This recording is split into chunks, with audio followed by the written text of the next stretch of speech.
ये हैं दुनिया के वो 5 मशहूर मुस्लिम लीडर जिन्हें साजिश के तहत सजाए मौत दे दी गई। ये मुस्लिम लीडर एक वक्त पूरी दुनिया की राजनीति का केंद्र बिंदु थे। इनके फैसले दुनिया का रुख बदल दिया करते थे। वर्चस्व की लड़ाई में जब दुनिया इनसे जीत नहीं पाई तो इन्हें साजिश के तहत मौत के घाट उतार दिया गया।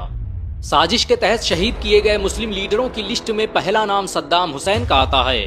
इन्हें आज भी इराक का सबसे लोकप्रिय हुक्मरान कहा जाता है। सद्दाम हुसैन ने इराक के लिए जो किया वो आज तक कोई नहीं कर पाया। उनकी दौरे हुकूमत में इराक साइंस और टेक्नोलॉजी के क्षेत्र में आसमानों पर पहुंच गया था।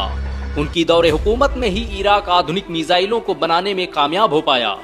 सद्दाम हुसैन की बढ़ती लोकप्रियता और उनकी कामयाबियों को देखते हुए अमेरिका ने साजिश के तहत उन पर 148 लोगों को मारने और परमाणु हथियार रखने का इल्जाम लगाकर मुकदमा चलाया।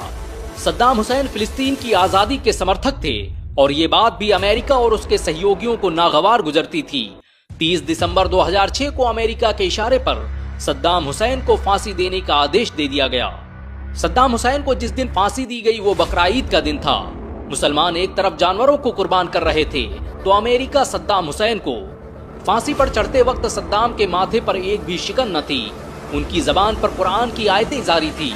उनके दाएं हाथ में कुरान थी तो बाएं हाथ में तस्बीह व मुसल्ला। फांसी पर चढ़ने से पहले उन्होंने कुरान जल्लाद के हवाले की और अल्लाह अकबर के नारे के साथ फंदे पर पहुंच गए। सद्दाम ने उस कपड़े को भी पहनने से मना कर दिया जो आमतौर पर फांसी के वक्त पहनाया जाता है। सद्दाम को आज भी दुनिया हीरो के रूप में देखती है। साजिश के तहत शहीद किए गए मुस्लिम लीडरों की लिस्ट में दूसरा नाम शाह फैसल का आता है। सऊदी अरब अगर आज इतना ताकतवर है तो उसके पीछे सबसे बड़ा हाथ शाह फैसल का है। सऊदी अरब में सैटेलाइट टेक्नोलॉजी से लेकर मोबाइल और टीवी को लाने का काम शाह फैसल ने ही किया था। उनके ही दौर में OIC की रूपरेखा तैयार की गई जो 57 मुस्लिम देशों का सबसे बड़ा संगठन है। बेल्जियम सहित दुनिया के बहुत से देशों में इनके कहने पर ही मस्जिदें बनाई गई। शाह फैसल अमेरिका को उसकी औकात दिखाने वाले पहले राजनेता थे। 1973 में अरब इजराइल जंग के दौरान जब अमेरिका ने सऊदी अरब को धमकी दी कि अगर तुमने तेल सप्लाई शुरू नहीं की तो हम तेल के कुओं पर बमबारी कर देंगे, तुम्हें जंगलों में रहने पर मजबूर कर देंगे, तब शाह फैसल ने जवाब दिया कि तुम तेल के बगैर जी नहीं सकते, चल नहीं सकते, लेकिन तुम्हें पता नहीं कि हम रेगिस्तान से आए हैं। हमारे पुरखों ने खजूर और दूध पर जिंदगी गुजार दी। हम पीछे जाकर फिर से वहीं से जिंदगी शुरू कर सकते हैं, लेकिन किसी बेगुनाह का खून नहीं बहने देंगे। अगर बात फिलिस्तीन की है तो वो आजाद होकर रहेगा। शाह फैसल दिन ब दिन अमेरिका के लिए खतरा बनते जा रहे थे। पहली बार कोई मुस्लिम राजनेता था जिसने अंतर्राष्ट्रीय स्तर पर अमेरिका को आंखें दिखाई थी। यही वजह है कि अमेरिका ने CIA की मदद से एक मीटिंग के दौरान उनकी हत्या करवा दी। उनकी हत्या करने वाला कोई और नहीं बल्कि खुद उनका भतीजा फैसल बिन मुसाद था। कहा जाता है कि वो एक CIA एजेंट था और अमेरिकी खुफिया एजेंसी के लिए काम कर रहा था। साजिश के तहत शहीद किए गए मुस्लिम लीडरों की लिस्ट में तीसरा नाम मोहम्मद मुर्सी का आता है। ये लोकतांत्रिक तरीके से चुने गए मिस्र के पहले राष्ट्रपति थे। मोहम्मद मुर्सी ने राष्ट्रपति बनने के बाद मिस्र में इस्लाम के प्रचार प्रसार का बड़े पैमाने पर काम किया और उनकी यही अदा मुस्लिम विरोधी देशों को पसंद नहीं आई। मोहम्मद मुर्सी खुद एक हाफिज कुरान थे और उन्होंने मिस्र को इस्लामी विचारधारा के तहत चलाने की कोशिश की और उनकी यही कोशिश उनकी मौत की वजह बन गई।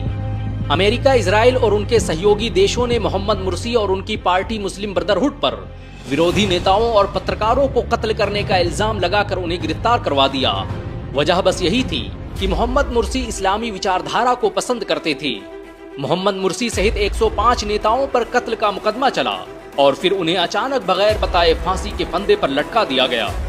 मोहम्मद मुर्सी दुनिया के पहले राष्ट्रपति थे जिन्होंने नासा में काम किया। ये नासा के स्पेस शटल को बनाने वाले वैज्ञानिकों में से थे। इन्होंने कई सालों तक मिस्र की अल जकाजिक यूनिवर्सिटी में अपनी सेवाएं दी। साजिश के तहत शहीद किए गए मुस्लिम लीडरों की लिस्ट में चौथा नाम मुअम्मर कज़्ज़ाफ़ी का आता है।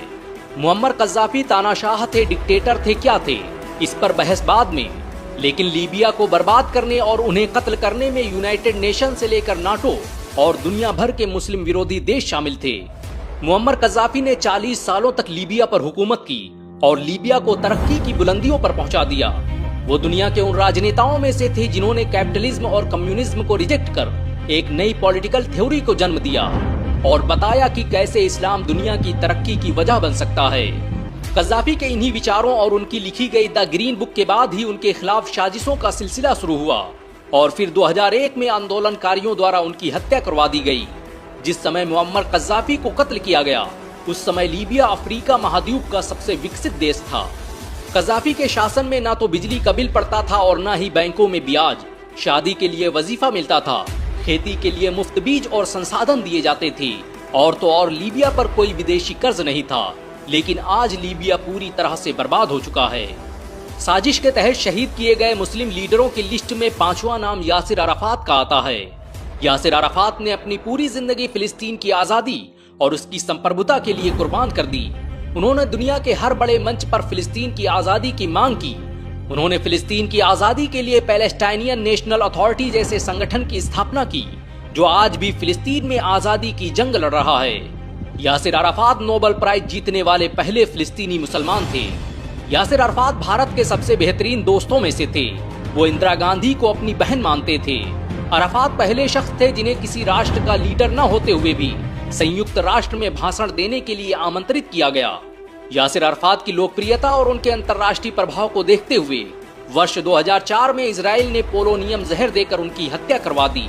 यासिर जब तक जिंदा रहे इजराइल कभी फिलिस्तीनियों का नरसंहार नहीं कर पाया।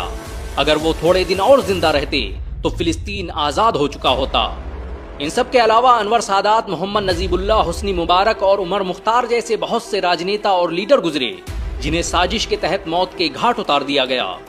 आज भी अगर कोई मुस्लिम राजनेता खुलकर अपने अधिकारों या दुनिया भर में मुसलमानों पर हो रहे अत्याचारों की बात करता है तो विरोधी देश या तो वहां पर सत्ता परिवर्तन करवा देते हैं या फिर उसे मौत के घाट उतार दिया जाता है।